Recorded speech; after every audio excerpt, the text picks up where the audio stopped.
Assalamualaikum warahmatullahi wabarakatuh. Perkenalkan, nama saya Tiara Musliha dengan NIM K01911122 dari kelompok 2 Program Studi Kesehatan Masyarakat kelas B Fakultas Kesehatan Masyarakat Universitas Hasanuddin. Pada kesempatan kali ini saya akan membahas tentang uji kolesterol.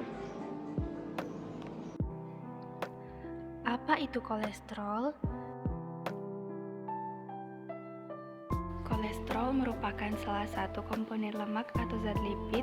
Seperti yang kita ketahui, lemak merupakan salah satu zat gizi yang sangat diperlukan oleh tubuh kita selain zat gizi lainnya seperti karbohidrat, protein, vitamin, dan mineral.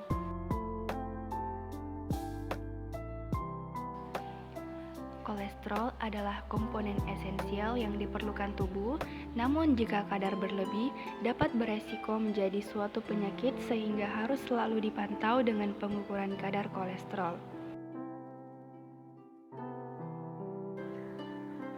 Pemeriksaan kolesterol total dapat digunakan plasma atau serum pasien. Plasma adalah cairan kekuningan yang masih mengandung fibrinogen, faktor pembekuan, dan protrombin karena adanya penambahan antikoagulan. Sedangkan serum adalah bagian darah yang tersisa setelah darah membeku. Pembekuan mengubah semua fibrinogen menjadi fibrin dengan menghabiskan faktor 8, 5, dan protrombin.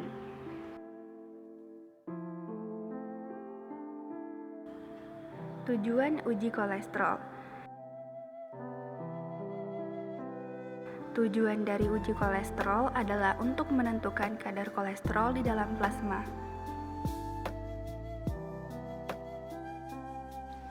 Prinsip uji kolesterol.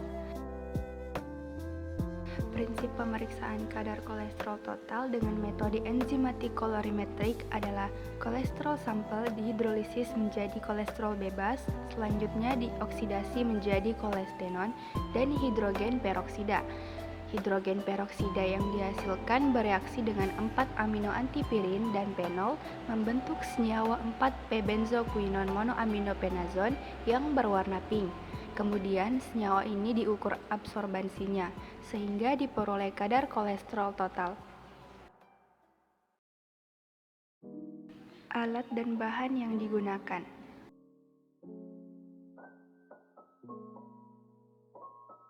Alat-alat yang digunakan yaitu photometer analyzer, mikropipet, rak tabung reaksi dan tabung reaksi, serta inkubator. Bahan yang digunakan yaitu sampel serum dan larutan kolesterol.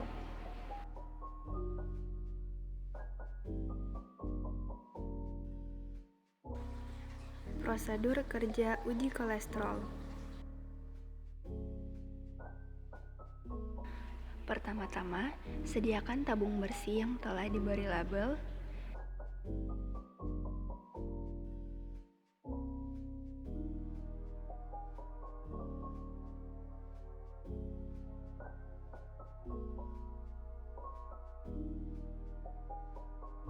Isi tabung dengan larutan kolesterol sebanyak 1000 mikroliter.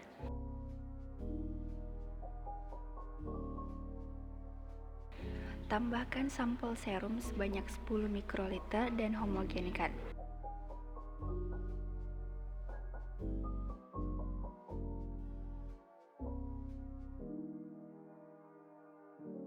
Kemudian inkubasi selama 10 menit pada suhu 37 derajat Celcius. Amati dan catat perubahan warna yang terjadi. Ukur kadar kolesterol dengan menggunakan alat photometer analyzer, serta catat nilai kadar kolesterol yang akan tertera pada layar.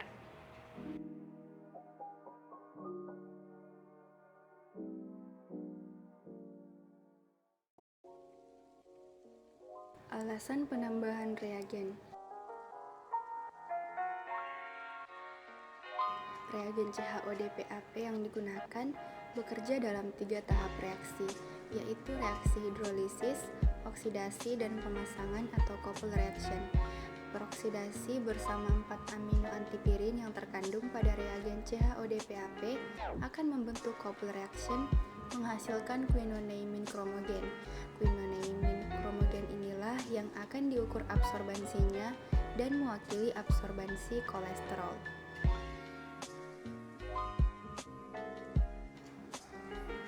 Alasan prosedural. Metode spektrofotometri memberikan cara sederhana untuk menetapkan kuantitas zat yang sangat kecil. Selain itu, hasil yang diperoleh cukup akurat, di mana angka yang terbaca langsung dicatat oleh detektor dan tercetak dalam bentuk angka digital ataupun grafik yang sudah diregresikan. Kemudian, sebelum pemeriksaan kolesterol, dilakukan uji ketepatan menggunakan serum kontrol dan standar yang telah diketahui nilai range-nya. Apabila hasil pemeriksaan serum dan standar berada dalam nilai range, maka pemeriksaan dapat dilanjutkan ke sampel dan masih dianggap tepat, sehingga dapat dianggap hasil pemeriksaan spesimen juga tepat.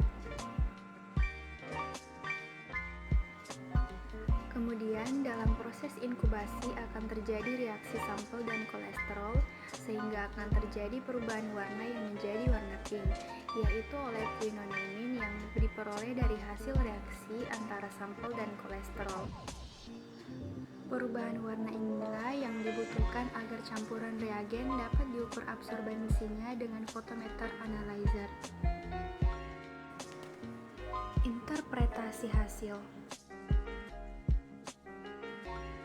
Dari perhitungan kadar didapatkan kadar kolesterol total sebesar 233,33 mg per desiliter.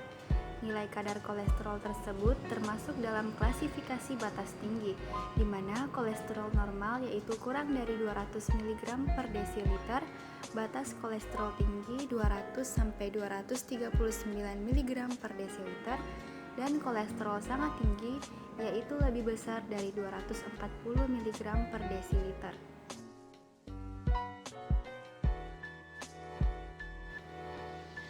Ada beberapa faktor yang mempengaruhi kadar kolesterol, yaitu faktor genetik, faktor gaya hidup dan pola makan, faktor usia dan jenis kelamin, dan faktor tingkat aktivitas. Peningkatan jumlah kolesterol dapat menyebabkan berbagai penyakit seperti hipertensi, arteriosklerosis, serta penyumbatan pembuluh darah. Penyumbatan yang terjadi di otak dapat menyebabkan penyakit stroke dan pada jantung dapat menyebabkan jantung koroner.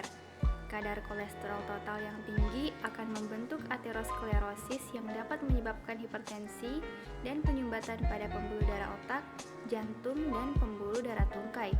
Apabila sel-sel otot arteri tertimbun lemak, maka elastisitasnya akan menghilang dan berkurang dalam mengatur tekanan darah. Akibatnya akan terjadi berbagai penyakit seperti hipertensi, aritmia, serangan jantung dan stroke, dan lain-lain.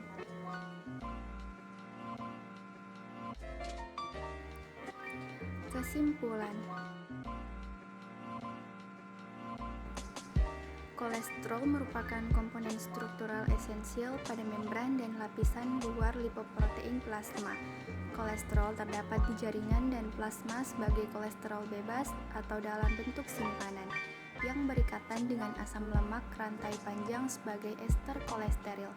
Fungsi dari kolesterol adalah sebagai komponen pembentuk membran sel, sebagai prekursor sintesis asam empedu dalam hati, dan sebagai prekursor berbagai hormon steroid dan vitamin D.